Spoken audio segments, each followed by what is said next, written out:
Welcome back to another episode of the Move to Millions podcast. In the event that this is your very first time here, welcome. I'm so excited for you. You have literally just crossed the threshold until your next level. You might not even feel it yet, but the energy that surrounds you just by listening to this podcast means everything's going all the way up. That means your revenue's going up. That means your network is going up. It means your propensity to get your life and business to the next level, it is going up. So welcome. I am excited that you are here. Tell you a little bit about myself really quickly. I am not new to this. I am true to this. When it comes to preparing, planning, and positioning a business to make first or next million, holla at your girl. There is no one who does it better. I am literally in a class of one.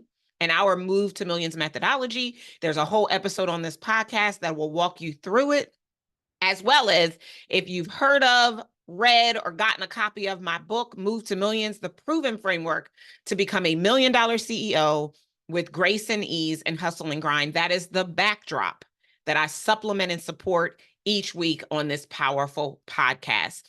I want you to take hold of all of the amazing content, information, inspiration, strategy, and insight that I will share with you here.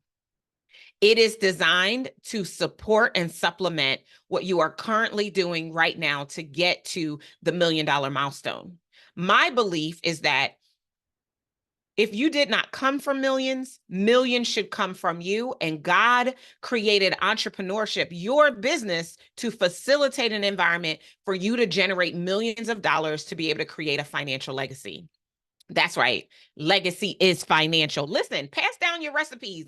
I'm totally okay with that. But I also want you to give them something that they can fold, something that will shift the trajectory and allow them to be better and leave this planet better than it may have been for you. So I am excited that you are here. I'm excited to come into your airwaves every single week, twice a week, in order to give you some information and insight that will continue your trajectory to and beyond the $1 million mark. Because let me also be clear, a 7-figure business is the floor. It's move to millions, not move to million. So we're not stopping at one. We're working to scale and sustain the ability to have access to multiples of them, just so we're clear. In this episode, I'm going to talk to you about something that has become extremely essential in the way that I move through my life and my business. And it's a precipice of our live event experience. Just a few weeks ago, at the time of this recording, when this episode will air on the podcast, we held our 3rd annual Move to Millions live event.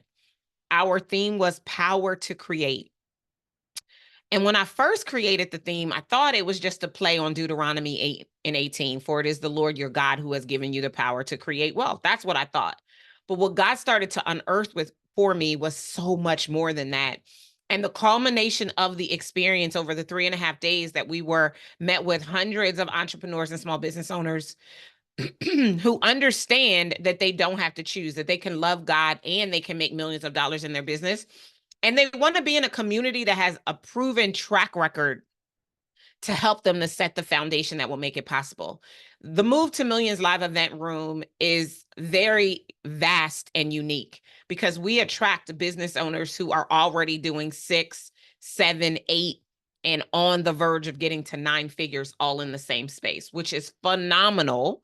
As we know, the saying goes, your network is your net worth. And so it really was an amazing experience. And the only word I can really use to describe it was God-kissed. And it was God-kissed for 3 distinct reasons as I reflect back. Number one, because I made a decision to detach from any and all outcomes except for 2. Number one, that God would get the glory. And number 2, that the attendees would experience a cataclysmic life change. That was my only agenda.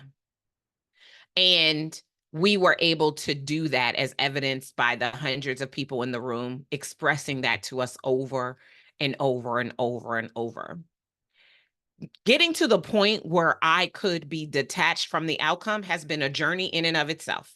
And as we get into the topic of this week's episode, I will unfold some of that for you. But that was the very first thing, that there was no detachment, no attachment, excuse me.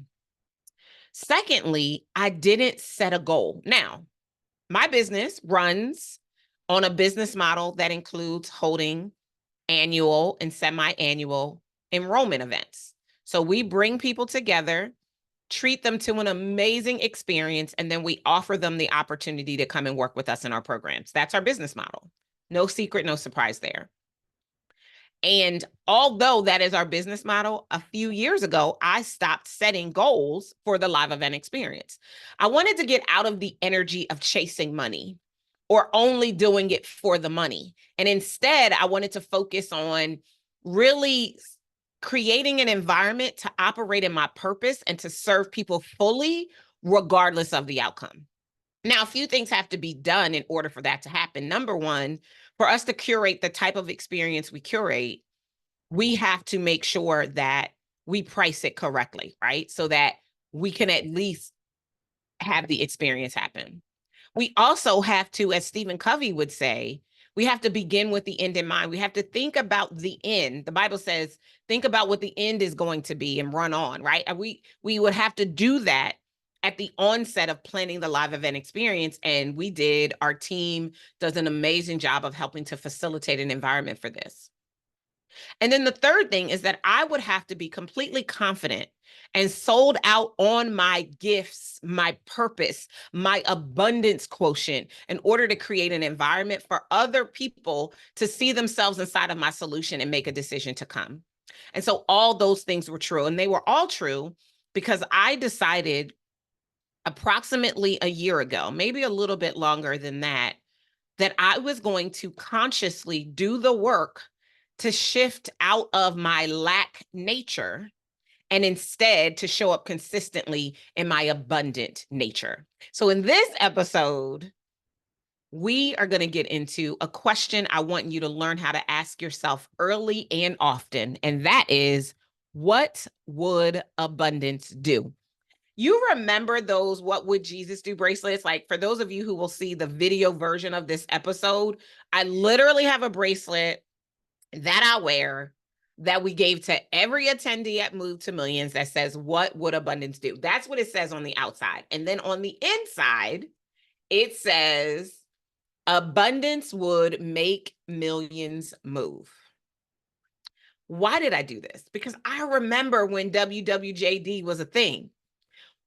We were all trying to figure out how to be more like Christ, how to show up in an energy of love and support and edification instead of in an energy of how can I get what I need in this moment, right? It was an exercise in a will, without us even realizing it, of abundance, because Jesus was the original abundance example. The way he moved on the earth, the way he showed up and showed out, the way he turned those 2 fish and 5 loaves of bread into enough to feed 16,000 men, not to include the women and children that were also present, is an illustration of extreme abundance. So I'm going to ask you throughout this episode, what would abundance do? And as you think about your own life experience, I want you to become accustomed to asking yourself that question. Let me give you a little backstory. So it was about a year ago, maybe a little less than a year ago, when we started to experience not a positive instance inside of the business. I'm not going to get into all the details and specifics in this episode. I may do an entirely different episode. Actually, hold on a minute. If you listen to the cost of disobedience, thank you, Holy Spirit, I already told you what happened. So we were riding a high following Move to Millions 2023. We enrolled all of the people into the program, and then the bottom started to fall out of that particular scenario. Okay, not regurgitating. And as a result of it, it triggered the lack that is in me. Sidebar. Every single one of us has lack. Lack is not a function of what's in your bank account or even the family you were born into. Lack is a function of behaviors and experiences and cues that drive how you react to things. As I've been doing the work around human performance, human dynamics, neuroscience, I've been looking at a lot of studies. One of those studies, and I'm not going to go super deep into it, is the study called epigenetics.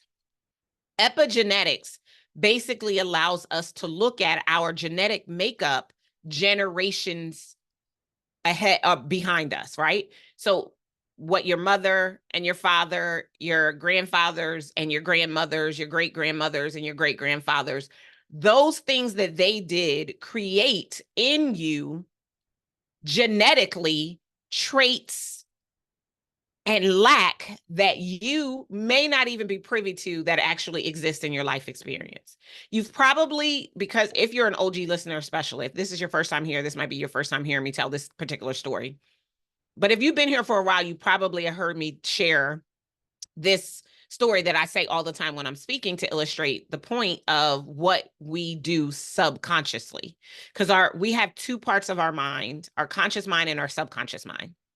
Our subconscious mind takes everything that's presented to it as if it's the truth. And if there is a challenge between your conscious mind and your subconscious mind always wins. It's that powerful. And so many of us are doing things that we don't even know why we're doing them, hence the story. Little girl's in the kitchen watching mom make Sunday dinner. She's making a ham. Mom takes the ham out of the package, cleans the ham, cuts the butt off the ham, puts the ham in the pan, puts it in the oven. Little girl is inquisitive because she one day may want to make a ham for her family. So she says, Mom, I'm sitting here, I'm watching you make this ham. Why did you cut the butt off the ham before you put it in the pan and put it in the oven? Mom says, you know what, baby? I don't know. Ask your grandmother, because that's the way she used to do it. Little girl grabs her cell phone, calls Nanny and says, Nanny, I'm sitting here. I'm with Mom. She's making a ham for dinner. I just noticed and watched her cut the butt off the ham, put the ham in the pan, and put the ham in the oven. Why did she do that? I asked her. She asked me to ask you. Nanny says, I don't know why your mom did it, but I did it because my pan was not big enough to hold the whole ham. Did you catch that? How many things are you doing that you don't even know why you're doing, but you feel justified in doing them because you watched someone else do them? That's lack. And lack is everywhere. It's trapped in your body. At Move to Millions Live, we did an exercise with the attendees to help them figure out where the lack is lodged in their body and what the metaphysical meaning of that lack is. And then I showed them how to reset their cellular memory so that they could begin to do the work to extricate the lack. Now, here's the thing. You can't do the exercise once and expect for lack to dissipate, because you've been building lack in your body since before you were formed in your mother's womb. You know that, right? So I'm 48. That means in my body, in my life experience, there's at least 48 years of lack. But there's probably also the lack of my father, who died at right before 70th birthday, the lack of my mother, who just turned 70. All of my grandparents died when I was younger. All of that lack is also lodged in parts of my subconscious mind, because my dad watched his dad, my mom watched her mom, and all of those things became the habits, the patterns, and the beliefs that they passed down to me directly or indirectly. So when I say, what would abundance do? It's to create a cue in your mind to flip the switch, to recognize that in that moment, you might be thinking in lack, and you have a distinct opportunity to flip the script. Story, literally just yesterday, I had observed online a previous client edifying another previous client. It was beautiful. It was all inspiring. There was no monetary exchange. There weren't joint venture partnerships. There was no affiliate commission to be earned through this client edifying the other client. So I grabbed my cell phone and I texted the client who was doing the edifying. And I said, I love watching you edify client. The response that came back from the client was, yes, I know that they're one of your biggest success stories. The client deflected on an opportunity to be celebrated for something they had done. That's lack. I then responded and say, yes, that is true, but this isn't about me. It's not even about them. It's about you. And the fact that you chose to use your platform in generosity to shine the light on someone else. And I honor you for that. The response that came back was, thank you. I almost missed an opportunity that this was a celebration and accomplishment for myself. My response back was, yes, because I immediately noticed that you deflected and that you didn't hear what I was really trying to do. That's an illustration of lack, because our default is lack. If you know anything about sales, and if you've been trained in sales, the person who trained you will likely teach you to ask questions where the answer will be no. And no is the right answer, because the average human defaults to lack. As an example, if you are talking with someone about working with you, you might say something like, is there any reason why we can't get started today? Because their default is going to be to answer you no. In this case, no is the right answer, and it moves the conversation forward. Because we're born in lack, we're bred in lack, our lack multiplies and lodges itself in our body, and then we become entrepreneurs who desire to have $1 million businesses. Do you see the disconnect there? So when I say what would abundance do, it's that quick cue to remind you that there's an opportunity. I love this quote. Arnold Patton said, we don't create abundance. Abundance is always present. We create limitation. So I want you to ask yourself, where right now in your life, in your business, are you creating limitation because of your preconceived dispositions and notions as it pertains to the lack that is lodged in your life experience? I know this is deep, and I know it might even be heavy, and it's going to take me an opportunity to really pull on this and give you some more insight of how you can work through this in a way that is going to serve and support you in this season of your life and in your business. A few of the things that I've done since I've become painstakingly aware of my lack default and when it shows up, and it shows up everywhere, right? For instance, earlier this week, at the time of this recording, I was having a conversation with my operations manager, and we were planning for our annual team retreat. So we bring the whole team in for a week and we work on the business together. We fine tune the strategic plan for the next 12 to 24 months, sometimes 36. We do some development, like we spend time together, like we really get some time in for the business, all of us working on the business versus working in the business, giving ourselves that 30-foot view, operating from our vision point so that we can continue to get to the next level. And so we were looking at the options for the house that we were going to book for this team retreat. Right now, and the total number of team members that will be at this retreat is 9. And so when I was looking at the houses, there was a house that would have slept 9 and had enough bedrooms for 9, but it wouldn't have had enough bathrooms for everyone to have their own bathroom. And so, of course, the house was much cheaper. And I had an opportunity right then and there to decide what would abundance do. Because I could have had it such that some members of the team would have to leave their bedroom in their pajamas and go and shower and take all of their stuff with them to get dressed before they could come back out in the hall because other people are going to be in the house. Or in abundance, I could search for another house that would make it such that every team member would have their own ensuite and therefore would be able to be comfortable completely in their own space before they came out into the space that we would all occupy together. That's what abundance would do.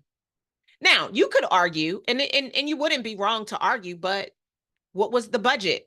And is the additional spending justified for the results that you'll get out of it? And I could tell you that, yes, I could make the case for the return on investment for creating that environment for the members of my team. But my default was to get the cheapest option versus making sure I got the best option. And so I even wonder, when you think about your business, when you think about hiring, when you think about investing in yourself in communities or mentorship, are you seeking the cheap option because lack is speaking? Or are you seeking the best option because abundance is speaking? What would abundance do? What would abundance do? What would abundance say? How would abundance respond? What would abundance feel like in this moment? And so when I'm journaling in the morning when I get up, as soon as my eyes pop open, I'm in gratitude. I get up, I get on the treadmill. While I'm on the treadmill, I have a series of different things that I might do. Some of that includes speaking to God in my prayer language, just so that I can get the download of what it is he has for me for that day. After I get that download, I do my push-ups and my sit-ups and finish my workout, and then I go and I journal. And I journal a question that pops into my head based on the download. I write until there is no more writing, and then I ask an additional question. Would abundance add anything else? And then I sit there for a few more minutes, and the pen continues to write because more pours out of me. See, when we stop at our defaults based on the lack that is lodged in our life experience, we miss the magic of the moment of operating fully in abundance. So how can you facilitate this environment? I mean, again, we have our What Would Abundance Do bracelets as a reminder. But in addition to that, I have a few different things that I do. Number one, I have abundance alarms. And I mean, listen, if you like it, rock it. I set alarms on my phone at 10 a.m., 1 p.m., 4 p.m., 7 p.m., and 10 p.m. every single day. They go off Monday through Sunday. And when the alarm goes off, it's a pleasant, edifying instead of a jarring alarm. It's an alarm that will soothe my significance. And on the screen, it says it's abundance o'clock. What would abundance do? Or what is abundance doing right now? Or what is abundance saying right now? And it gives me an opportunity to tap in, because once you get started with your workday, let me make it about me. Once I get started with my workday, sometimes I'm just in machine mode. And because lack is a default that we're not often conscious of, that means if I don't intentionally become conscious to it, I will create in lack instead of operating in abundance. And so the alarms are my reminder every 3 hours, 3 for the Father, the Son, and the Holy Spirit, to stay in the state of abundance. It's changed the game for me. To literally, whenever I'm posed with anything, when a team member comes and asks me a question, when a client asks me a question, before I just respond and react in my natural state of lack, I pause, I reflect, and I shift into a state of abundance so that I can respond in a way that is congruent with the abundance that I have made the decision that I am. I think about the universal law, the law of circulation, which says abundance is expanding around us at an ever increasing rate. Essentially what Arnold Patton said. Abundance never stops. It's here right now. It's here right now, y'all. Abundance is here right now. Can you feel it? Can you hear it? Can you taste it? That's the question. Have you paused long enough in your life experience to open up a container to create capacity for abundance to rest, rule, and abide inside of you? That is the $1 million question. And so these alarms help to facilitate that environment. Pausing and being conscious helps to facilitate that environment. Now, listen, I am hot-tempered. I am the sweetest person you will ever meet in your life until I'm not. So I know that I get my reactive mode honestly. And my default is to get defensive naturally, or at least that's the way it's been. I've been working on that on my own and with my therapist, because that is not abundance. Abundance doesn't fly off the handle, right? So by having the reminders of what would abundance do and pausing to allow myself to get into abundance before I respond to anything keeps me focused on what abundance would do. So how can I make this real for you? I want you to always be, number one, checking your abundance alignment. Before you just respond, reflect and ask yourself if what's popping in is an abundant response or a lack one. And you'll easily be able to tell, right? Then you're going to have to, number two, make the decision to always show up in a space from a place of abundance. Now, this may take work. You may have to work your abundance muscle before it becomes natural for you. This is why you have to be conscious to it. We're going to have to take some of the subconscious things and make them conscious in order for them to be on a level playing field and for your conscious mind to actually win. Okay? As you bring your subconscious mind to the conscious, then you open up space for abundance to sit in your life experience. It's about creating capacity. I'm going to do an entirely separate episode on creating capacity because it's really deep and powerful. Some of the things that you can do to open up the containers in your cellular memory for more to be able to flow in and for them to flow in consistently. And then lastly, you need to set up your checkpoints, right? Mine are 10 a.m., 1 p.m., 4 p.m., 7 p.m., 10 p.m. What might yours be? You might need to start with an alarm every hour because your lack is high. No shade, no judgment. It's totally okay.